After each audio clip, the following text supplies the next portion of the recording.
This program features live coverage of an African safari and may include animal kills and carcasses. Viewer discretion is advised. Start to our sunrise safari from Masai Mara in East Africa. You can see that we have a beautiful, beautiful sunrise with some wispy clouds, which is always wonderful, but in the foreground there are also some little lazy lions that are having a bit of a snooze. My name is Tristan. On camera I've got James this morning, and this is a very warm welcome to all of you. Remember that we would love to hear from all of you. We would love to hear you guys asking lots and lots of questions through the course of the morning, and you can do that on hashtag SafariLive on Twitter or at FC on the YouTube chat. And remember to try and keep them as relevant as possible to what we are actually seeing. Now, it must be members of the Olololo Pride, so we've just come down the hill below Ngama, and there's a little kind of water point that is here. It's made from the Murrum pit where they've used to build roads, and the Olololo Pride likes to hang around here quite a bit. Now, it doesn't seem to be the entire Pride that I could see, although it's quite undulating here, so there could be members lying in different places, but you can see that there are, at the moment, 1, 2, 3, 4, 5 that I can see, it's having a really good nap. Now, their bellies are quite full. They look as though they might have had some sort of a meal during the course of the morning, and so now it's just about coming in, having a bit of water, and then having a bit of a rest. I would imagine, though, once the sun gets up a little bit, we might see them move around, so we'll be patient with them, even though they're quite sleepy now. As soon as that sun rises, it is going to get warm a little bit later, and that means that they'll then get up and move. And there's a tree that's here, quite close by, that they often like to lie in, and so I'm hoping that they will go up into the tree a little bit later. It's always quite nice to see lions when they climb, so we'll spend a bit of time with them, even though they are quite sleepy. There is also a little baby topi not too far away from us that these guys might have a go at if they do spot it. It's a little bit up the hill, so I don't think they've seen it just yet, but if they do, they might decide to kind of go after it. After all, young animals are often a target for big cats like this, and so I would imagine that we might get some sort of action out of them if it does come this way. So we'll just be patient with them, and we'll see what they kind of get up to and what actually happens. Right, now, from one predator that is snoozing, we're going to send you to the complete opposite, which is another predator down in South Africa with Brent Leo Smith, and it sounds like they are far more playful.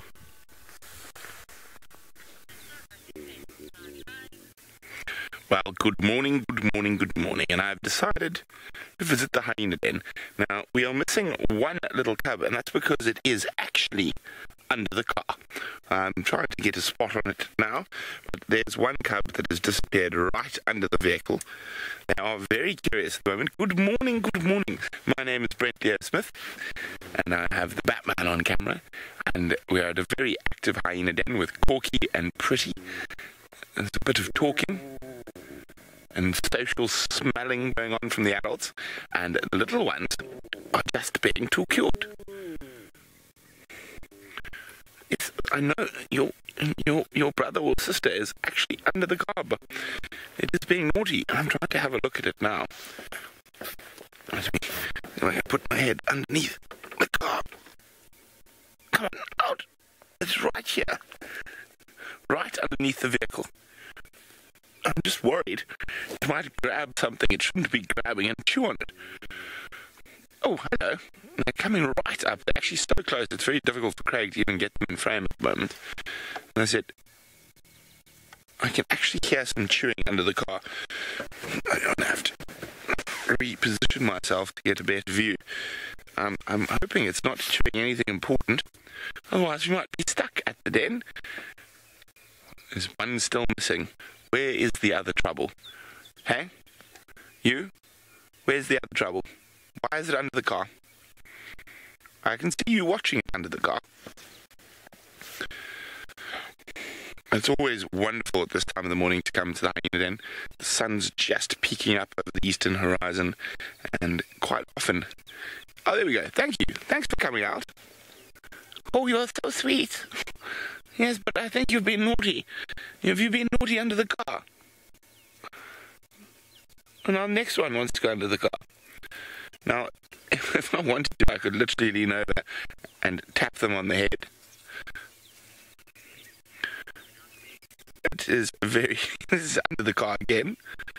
What are you doing, silly? It's so special. Absolutely beautiful here at the hyena den this morning. Morning, Trish. Hyena Den active, no other updates.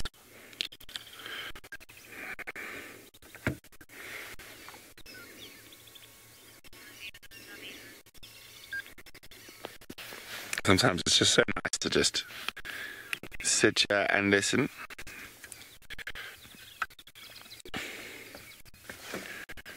I just need to talk to. Oh, there we go. We're out from under the car. Time to play games. Over.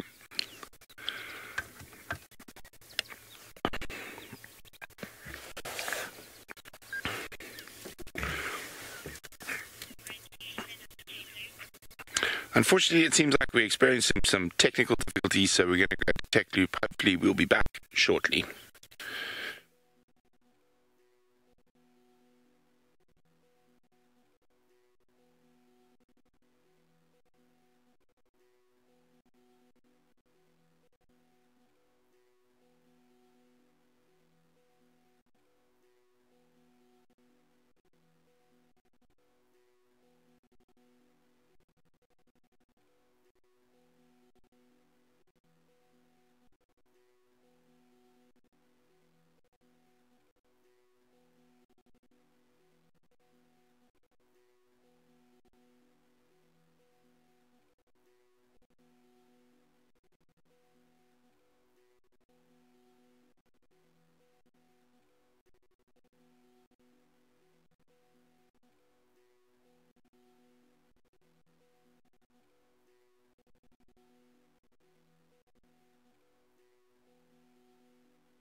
I'm having the best time here at the Hyena Den with these little curious monkeys.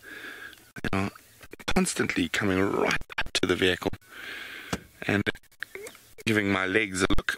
I'm hoping they're not thinking they're going to be a good breakfast, because they won't. And hopefully our technical difficulties have been sorted.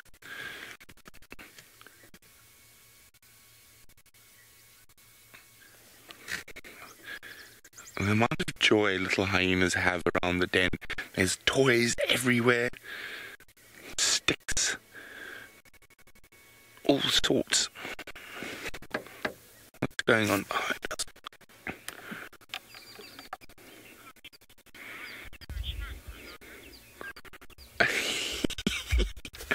Alana says, so much fun. Indeed, Alana. Too much fun almost, if there's such a thing. Hanging out with the hyenas. Unfortunately, have gone directly behind us. I'm just going to move slightly to make life a little bit easier for Craig.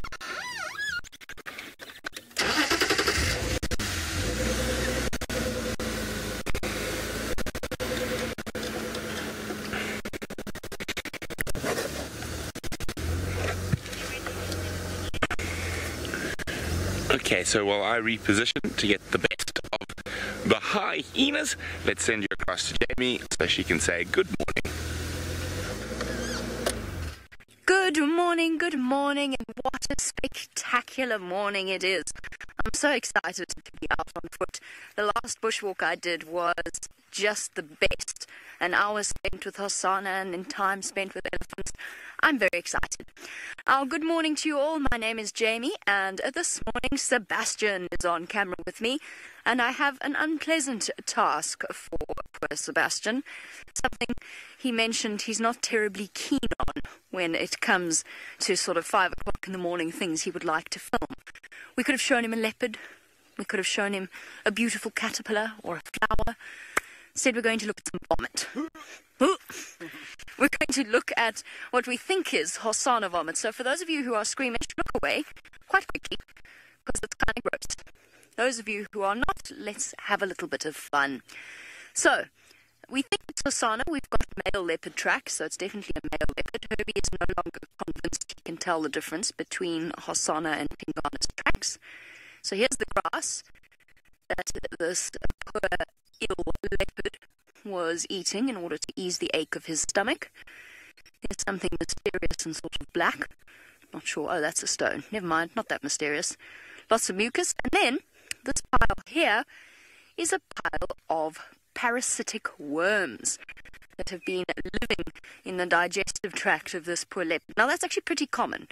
Almost all of the predators will have... Okay there, Seb. You're good. It actually smells now that I'm a bit close. Seb's closing his eyes. He's not looking. It's common for all of them. Lions, leopards, you'll find that there are worms in their digestive tracts. Hyenas as well, but not as many, because not many things can survive the stomach acid of a what was I saying? Oh, of a hyena. It is pretty disgusting. You know what it kind of looks like? A bit like rice noodles.